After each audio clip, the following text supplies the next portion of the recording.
Welcome to Gautam classes. अगर आपको यह वीडियो अच्छी लगे तो चैनल को सब्सक्राइब करें, वीडियो को लाइक करें और शेयर करें। Today we will discuss about the pedagogy of mathematics, जिसके अंदर में इवेल्युएशन ऑफ मैथमेटिक्स आता है, जो हिंदी में हम समझाते हैं और इंग्लिश में एक प्रॉपर नोट्स प्रोवाइड करते हैं। पार्ट 1 इसलिए है बिकॉज हम एक पार्ट में और वीडियो को बनाएंगे जिसमें रहेगा कि हम एजुकेशन को कैसे इम्प्रूव कर सकते हैं इवेल्युएशन के द्वारा। तो चलिए स्टार्ट करते हैं। सबसे पहले जो है इवेल्युएशन, उसका डेफिनेशन। तो डेफिनेशन है कि evaluation is a systematic continuous process of determining the effectiveness of the learning experience provided in the classroom. यानी कि कंटिन्यूअसली रूप से जो प्रोवाइड करते हैं हम लोग क्लासरूम में, और जो एक्सपीरियंस निकल के आती है, यानी कि यहाँ पे टीचर की टीचिंग क्या है और लर्नर की लर्निंग क्या है, ये दोनों को मेजर करना एनुअली, सेमेस्टर वाइज जो कहलाता है वही इवेल्युएशन होता है जो करते हैं हम लोग। उसके बाद academic evaluation is a proper technique. Academic evaluation जो है यह प्रॉपर टेक्निक होता है through which an assessment of specifying and considering some of the features of teaching learning method is attempted.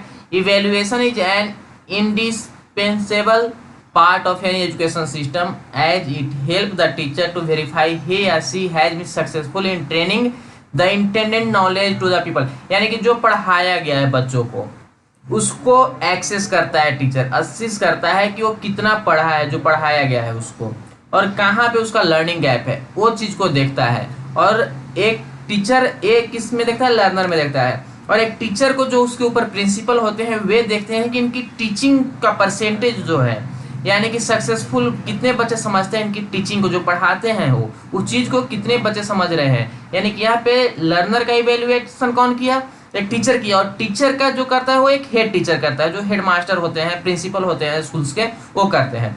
In the encyclopedia of education research evaluation is described as a new technical term. इसको new technical term भी कहते हैं, introduced to designate a more comprehensive concept of measurement and implies in conventional test and examination। तो इसमें क्या होता है, evaluation में जो होता है कि बात एक एफए लेते हैं, फॉर्मेटिव असेसमेंट लेते हैं, उसके बाद FA1 FA2, उसके बाद SA1 लेते हैं। यानी कि पहले जो हम लोग असेसमेंट किए, फॉर्मेटिव असेसमेंट किए, उसके ऊपर है। जो फॉर्मेटिव असेसमेंट के बारे में नहीं जानते हैं वे आई बटन पे क्लिक करके देख लें।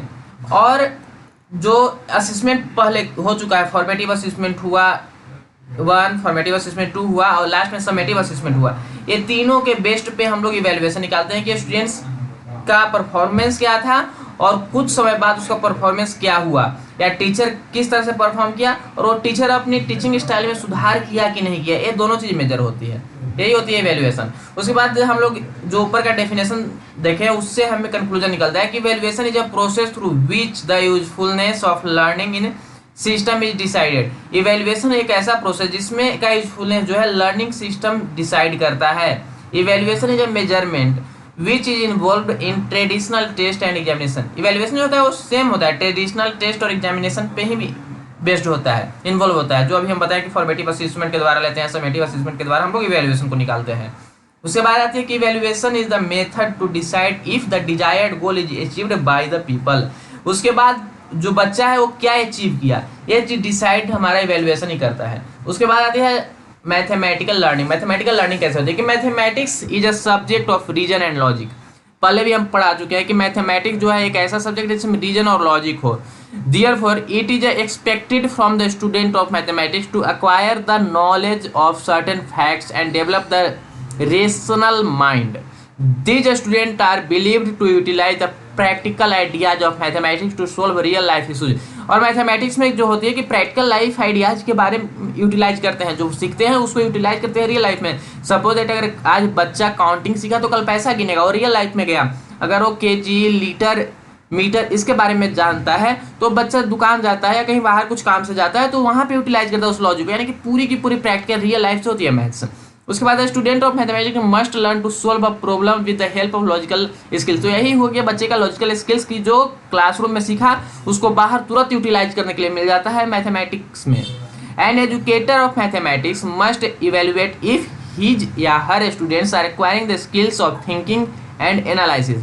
अब मैथमेटिक्स टीचर को उसके थिंकिंग के ऊपर एनालाइज करना होता है, उसके थिंकिंग क्या क्या वो ग्रहण कर रहा है, कौन सी स्किल ग्रहण कर रहा है, एक्वायर कर रहा है। They should keep in mind that students must avoid mechanical methods of memorising. और जो टीचर है वो असिस्मेंट करते रहे बच्चे को बार बार कि बच्चे रोड लर्निंग की तरफ ना जाए, वो उसको अवॉइड करे और एक मैकेनिकल मेथड मतलब मेमोराइजेशन को जो है एकदम खत्म करे, उसको समझे, रियल लाइफ सिचुएशन को समझे और रियल लाइफ में लागू हो वो चीज़ को सिर्फ करे। उसके बाद आती है evaluation process. Evaluation is a method through which the progress of the people's determined. It also assists the educators to understand different facts of teaching. Some facts are thus discussed below. हम लोग आगे कुछ facts discuss किए हैं कि evaluation कैसे होता है। तो पहले हम लोग स्टार्ट करने से कि किस तरह से, तो before starting to teach the topic teacher must have an appropriate lesson plan. तो टीचर को कोई भी लेसन स्टार्ट करने से पहले सबसे पहले अप्रोप्रिएट लेसन प्लान, पूरी तरह से प्लान लेसन होनी चाहिए। लेसन प्लान के ऊपर भी हम वीडियो बना चुके हैं, जो नहीं देखे आई बटन पे क्लिक करके देख ले। While planning the lesson one must consider two vital factor of subject matter and the types of audiences. दो चीज को टीचर को हमेशा ध्यान में रखना चाहिए कि the teacher need to verify and also has responsibility to check whether if students are already aware of the topic and have some information related to the topic। यानी कि जो सेट इंडक्शन का पार्ट करते हैं कि बच्चा aware है उस टॉपिक के बारे में या नहीं है, उसको डिसाइड सबसे पहले टीचर करता है, क्योंकि उस चीज़ को कैसे देना है, क्योंकि प्रैक्टिकल लाइफ में ले जाकर के बच्चे को देना होता है। अगर सपोज दैट कोई सर्कल पढ़ा रहा है, ऑलरेडी हम सर्कल का लेसन प्लान एक दिए हुए हैं अपने लेसन प्लान का वीडियो में, तो उसमें क्या है कि सर्कल है, तो सर्कल कैसा होता है, अगर बच्चा सर्कल के बारे में कुछ नहीं जानता है तो उसको बताएंगे हम कि साइकिल का चक्का देखा, साइकिल हर बच्चा जन्म लेता है, उसके बाद रोड में साइकिल, बाइक या कार्स जो भी होता है उसका व्हील्स को देखता है, चक्के को देखता है, तो उससे पूछना है कि किस शेप का है, तो बच्चा बोलेगा राउंड शेप का है, तो बताना है वहाँ से कि वो सर्कल हुआ। तो इस तरह से आपको बच्चे को नॉलेज देना है ताकि वो ऑलरेडी कुछ ना कुछ जानते हो उसके बारे में, नहीं भी जानते हो तो उनको रियल लाइफ में जो देखे हैं उसके बारे में बताएंगे पहले। Through this the teacher can assist the level of comprehension of the student in the class. इसके द्वारा क्या होता है कि टीचर बच्चे की क्या कॉम्प्रिहेंशन है क्लास में वो चीज़ को देखता है। अब आते हैं डायग्नोस्टिक इवेल्युएशन। डायग्नोस्टिक का मतलब ही होता है, यह एक मेडिकल टर्म है, मेडिकल टर्म से लिया गया है कि डायग्नोसिस के बारे में सुनते हो जब ब्लड चेक होता है आपकी बीमारी का पता चलता है कौन सी बीमारी है, उसी तरह से डायग्नोस्टिक इवेल्युएशन होता है। इसे बच्चे की बीमारी को पता किया जाता है इस टेस्ट के अनुसार। इसमें सारे बच्चे नहीं आते, कुछ ही बच्चे आते हैं। While coming to check the comprehension level और टीचर में कम अक्रॉस द स्टूडेंट्स। इसको चेक करने से पहले टीचर जो है स्टूडेंट के सामने आता है who have higher level of perception and also those who has average level of perception. वैसे बच्चे जिनको जो हायर लेवल परसेप्शन हो, मतलब ज़्यादा उनको प्रॉब्लम होती होगी किसी पार्टिकुलर टॉपिक या पार्टिकुलर सब्जेक्ट में, या एवरेज होंगे, वैसे स्टूडेंट्स को चुनते हैं। It is the responsibility of the teacher to identifying the student according to their capacities before he या she begins with the new lesson. जब वह न्यू लेसन के स्टार्ट करते हैं तो बच्चे की पिछले कैपेसिटी को, उनका समझने का कैपेसिटी क्या है, जिनका बहुत कम है उसको और जिसका एवरेज है, वो दोनों को एक टेस्ट लेते हैं और कहाँ पे दिक्कत होता है, उनकी लर्निंग गैप कहाँ पे है, उस चीज़ को डायग्नोस करते हैं एक टीचर। उसके बाद वहाँ पे उनको समझाते हैं, अपने लर्निंग स्टाइल को चेंज करते हैं और फिर समझा कर तब वो न्यू लेसन तक ले जाते हैं, तब बच्चे की लर्निंग जो होती है वो मीनिंगफुल हो जाती है। ठीक है, उसके बाद आती है फॉर्मेटिव असेसमेंट, जिसके बारे में भी डिस्कस किए। While teaching a students the teacher has two point out the advancement of learning and also the complications faced by the student. The teacher has to evaluate the mathematical feedback regarding how the students are improving and how the teacher has planned functioning। Formative assessment के द्वारा बच्चे का पता चलता है कि वो कर क्या रहे हैं, वो किस तरह से पढ़ रहे हैं, उनका नॉलेज लेवल क्या है, उनकी एबिलिटी क्या है, ये चीज़ को जांच होती है।